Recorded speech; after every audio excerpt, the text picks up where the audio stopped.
Hey guys, welcome back to Walking with Jesus Daily. We are in day 159, and this is day 99 in our walk that has been biblical, scriptural, everyday walk.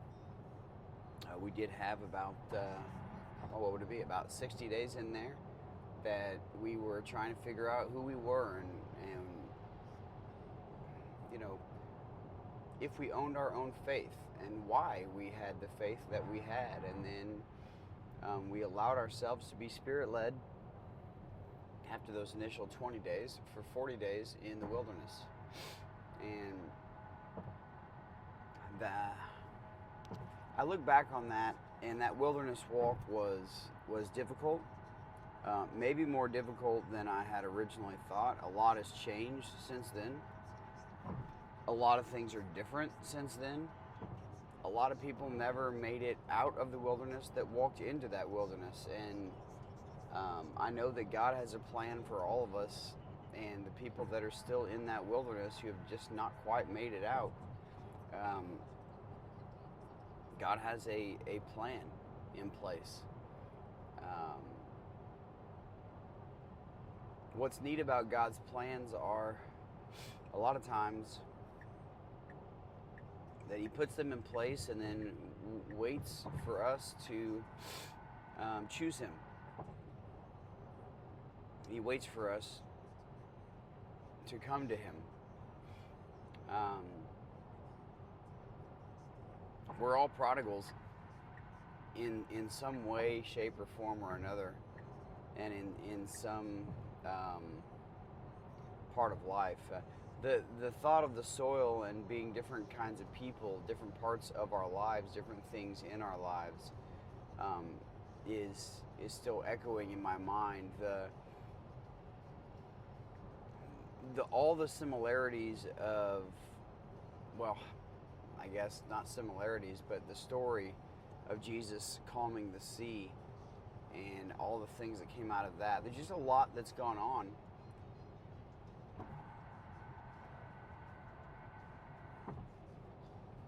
A lot that's gone on that we've got to put together. All the pieces have to be put together.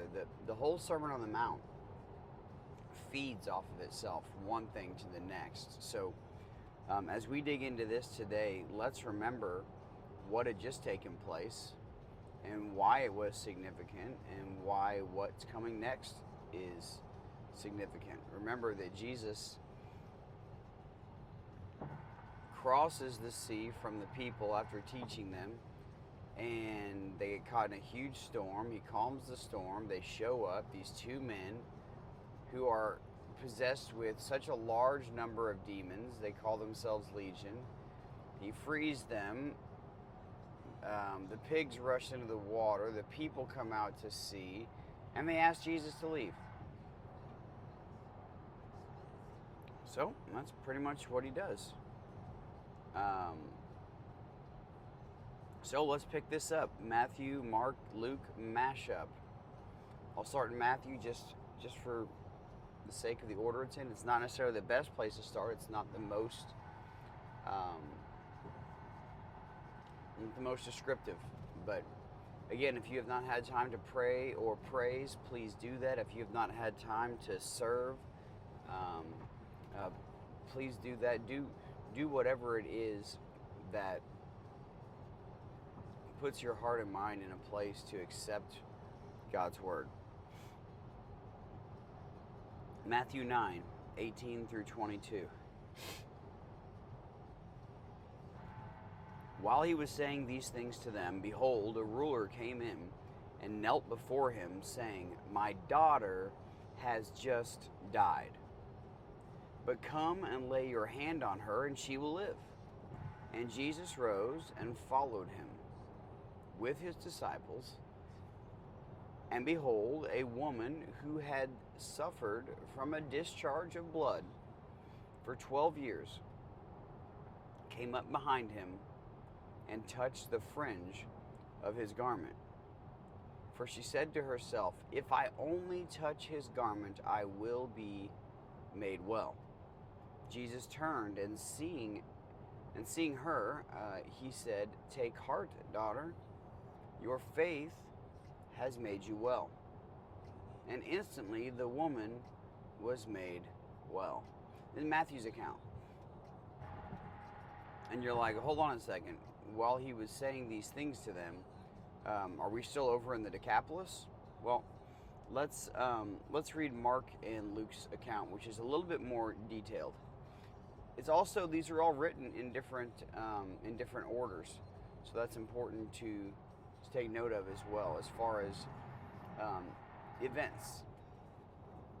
Matthew, Mark, and Luke, and John, they all write in a different kind of way, a different kind of order. So, all right, Mark 5:21 through 34. Again, I'm just reading through these first, then we'll do the mashup discussion. All right. So, when I read these over and over and over again, the idea is pick up on the story the first time, just listen. The second time, hear what God is trying to say, and the third time, clue in on what this has to do with anything, right? Like, why do we have this story? Think about these questions to yourself. Why was this recorded and saved for me? Why are these details in here the way that they're in here?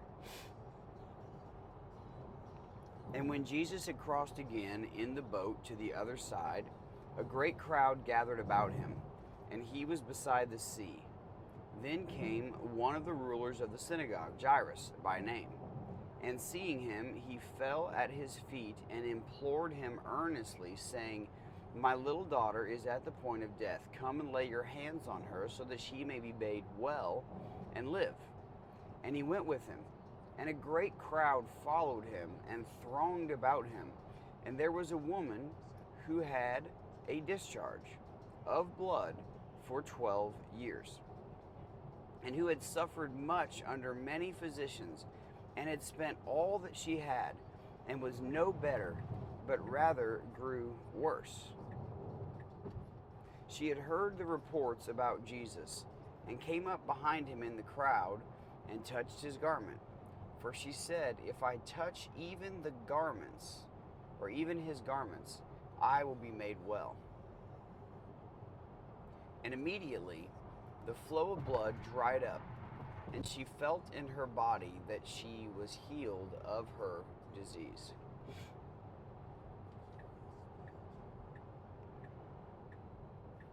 And Jesus, perceiving in himself that power had gone out from him, immediately turned about in the crowd and said, "Who touched my garments?"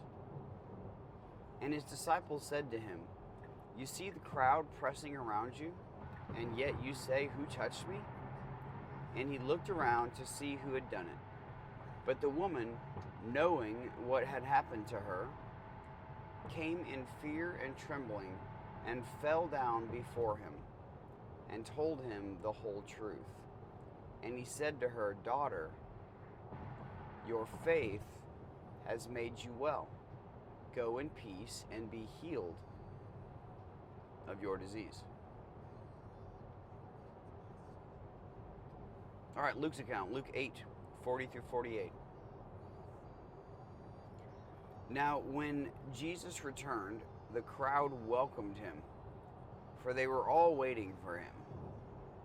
And there came a man named Jairus, who was a ruler of the synagogue.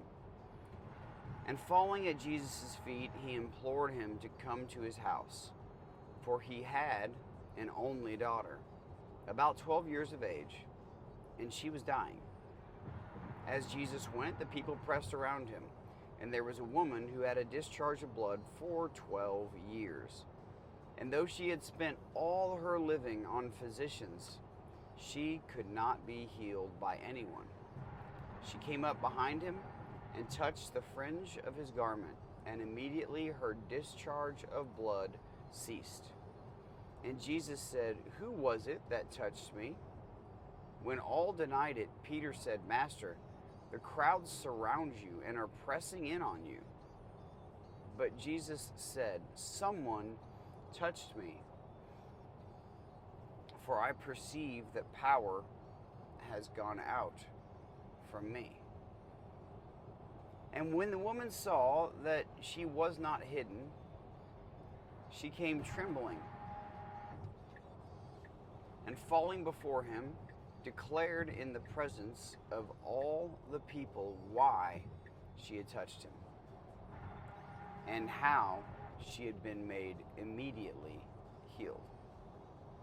And he said to her, "Daughter, your faith has made you well. Go in peace." All right. Pretty cool one today because we do have three very unique perspectives.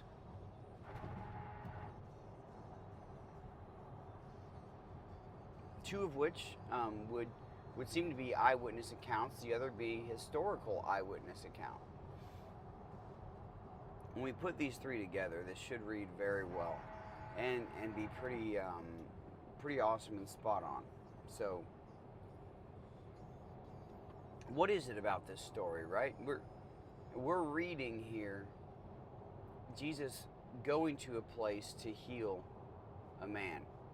Jesus returning to a place only to be asked to go and to heal a young woman. And in the meantime, there's crowds of people around Jesus. All kinds of people want to see this Jesus, want to hear from this Jesus. But there's one in that crowd, one woman, who has nothing left, no hope. Her faith leads her to believe that he doesn't even need to know that she's there. She doesn't even need to bother him with what she needs. If only she can just touch a part of his garments, she believes that she will be healed. Nothing that Jesus says to her, but she believes. So let's read through this a couple lines at a time, and let's take this in for what it is. Let's figure out why this story is here for us. And when Jesus had crossed again in the boat to the other side, a great crowd gathered about him, and they welcomed him, for they were all waiting for him beside the sea. So Jesus was at the sea, teaching at the sea, got into the boats, got into the storm, went to the other side, healed the man of the demon possession, was asked to leave, got back in the boat, left that man there to plant seeds, to prepare the way. Back in the boat, back across the other side, and there's a welcoming party. How long was he gone? Was he gone like a day? Was he gone like 12 hours? Like, how long was he gone? I have no idea. But crowds of people were just sitting there waiting for him. Did they want to be healed? I don't know. Did they want to hear his teachings? I don't know. Did they want to be near him because he was the king? I don't know.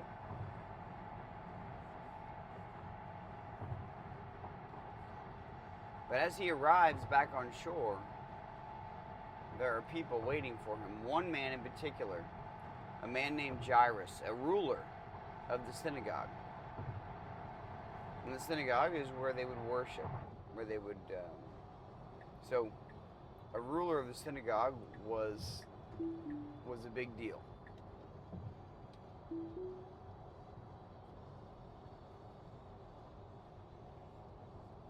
For him to believe in Jesus was a big deal.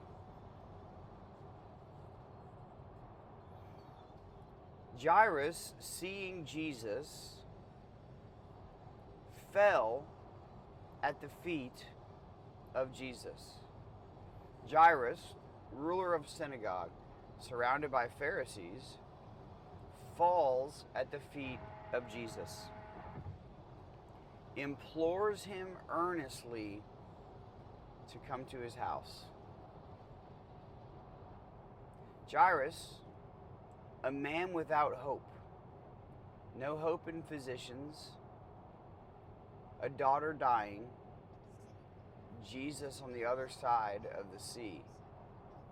Now hope is returning because Jesus is in sight. Falls at his feet, implores him earnestly to come to his house. His 12-year-old daughter was dying. And he says this, "My little daughter has just died.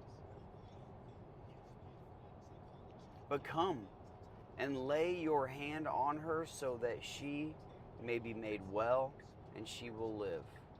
Do you think the story of Nain and the widow's only son got out? I do. Do you think for a second that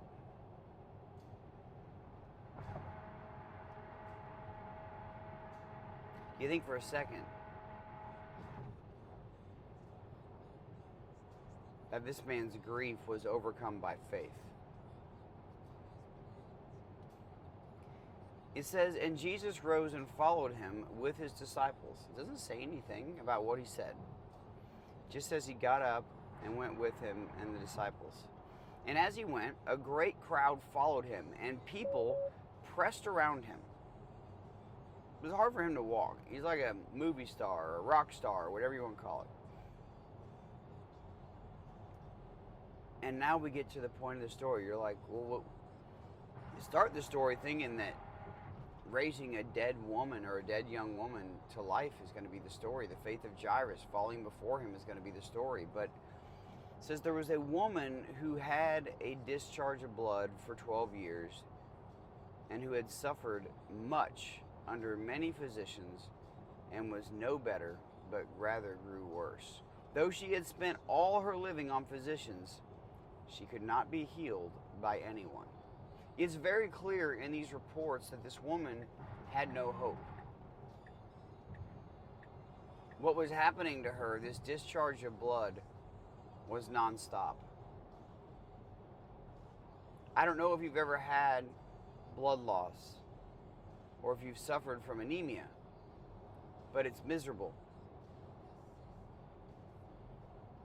She had spent all she had on physicians. She had tried everything that she knew how to try. She was broke. She was hopeless. She had nothing. But listen to this. It says she had heard the reports about Jesus and came up behind him in the crowd and touched the fringe of his garment.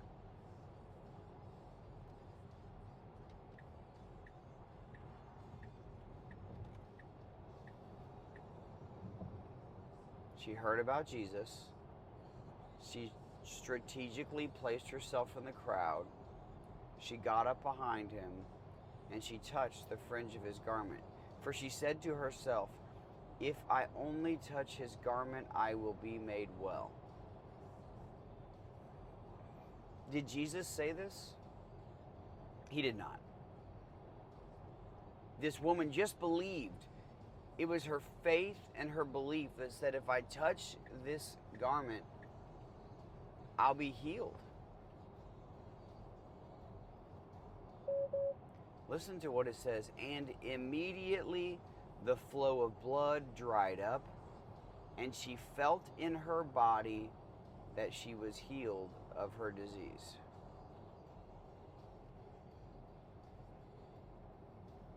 Exactly what she thought would happen happened. She could feel it, and she wasn't even surprised. She thought she could get in and out with this little sneak attack. It says, "And Jesus," and this is so telling of Jesus and of this woman. She touches the garment and feels made well. And Jesus, perceiving in himself that power had gone out from him, immediately turned about in the crowd and said, "Who was it that touched me? Who touched my garments?" You imagine the disciples got to be like, what is he talking about? Who hasn't touched you, right?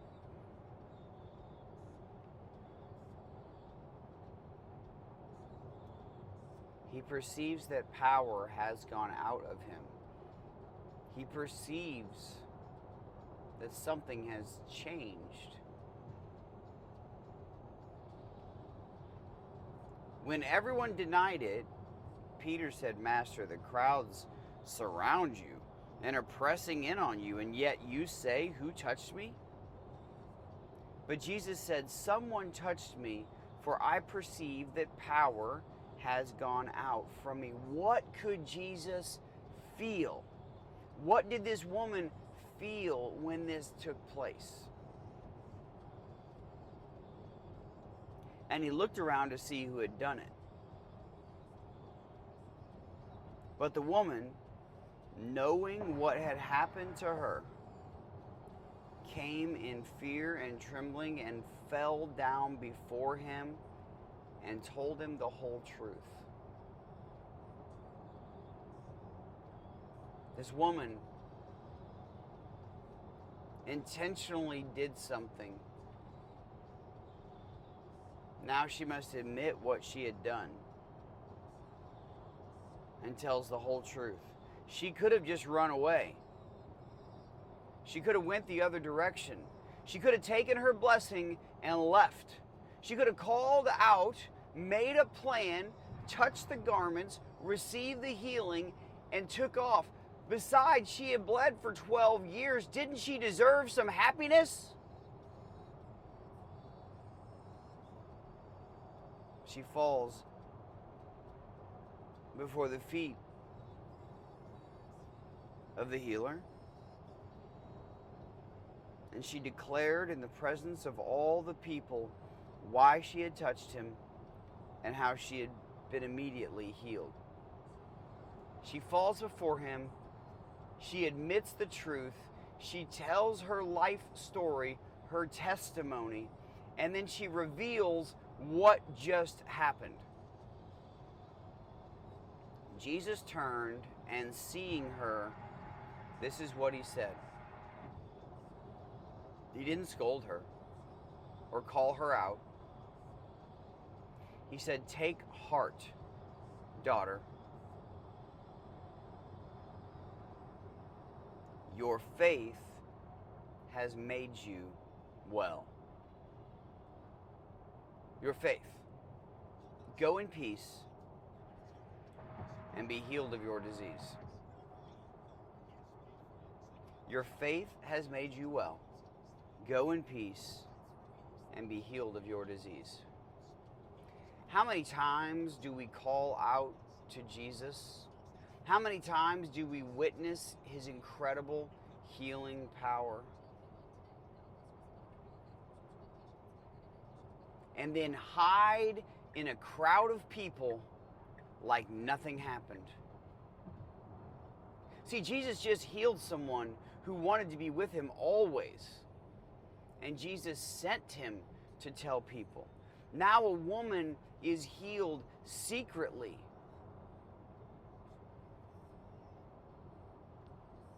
And she openly comes forward, confesses what took place.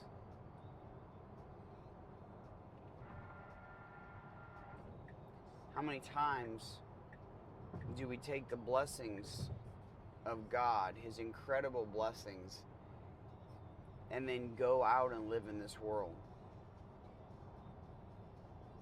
After we have received the gift of healing, do we fall on our knees before the Almighty God and confess out loud before people, "I have been made well. I was sick, and I believed with my whole heart that if I just prayed hard enough, if I just believed that I would be made well." And I was made well.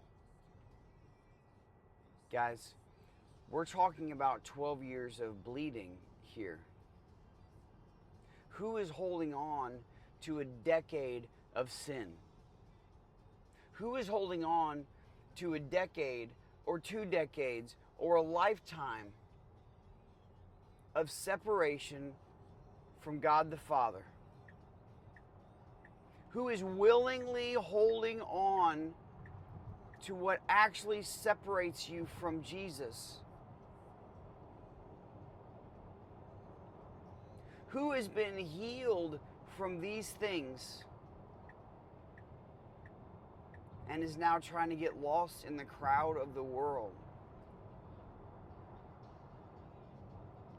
Do you believe that Jesus can heal you physically, emotionally, spiritually, mentally? Because if you believe, then you can be healed. Do you understand what the story is saying?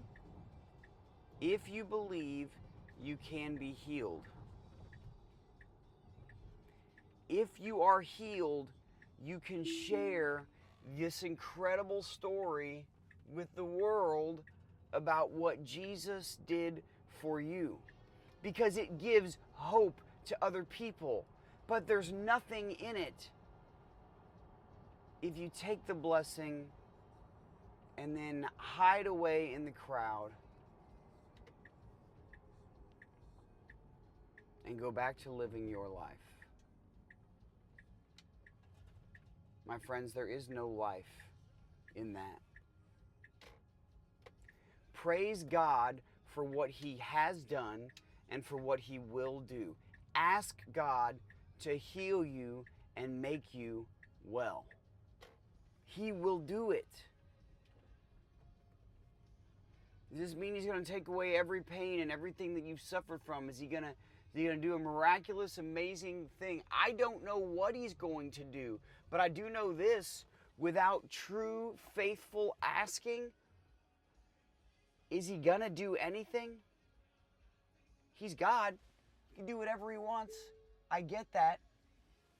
But doesn't He love to see the faith of His children? And beyond that,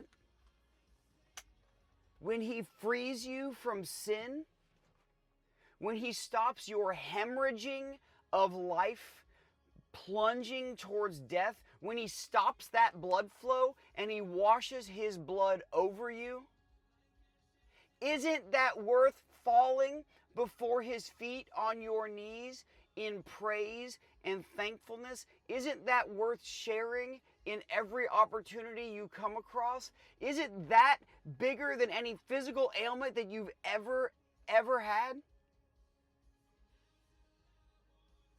Because if it's not, are you kingdom led at all? Are you kingdom focused at all? Are you spiritually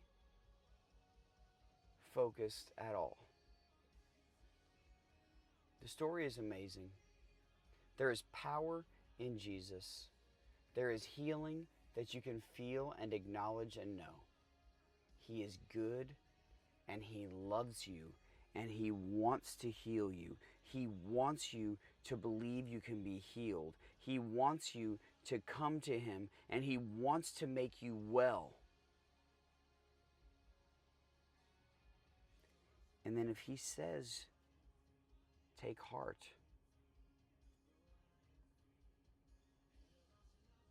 your faith has made you well. Go in peace and be healed of this disease of sin. Then put a smile on your face because you are made well. You are forgiven. Go in peace and be healed. Guys, accept the healing power of Jesus. Share it with people. Because without sharing this story, how would we know this is even possible? All right, guys, I love you. We'll see you next time.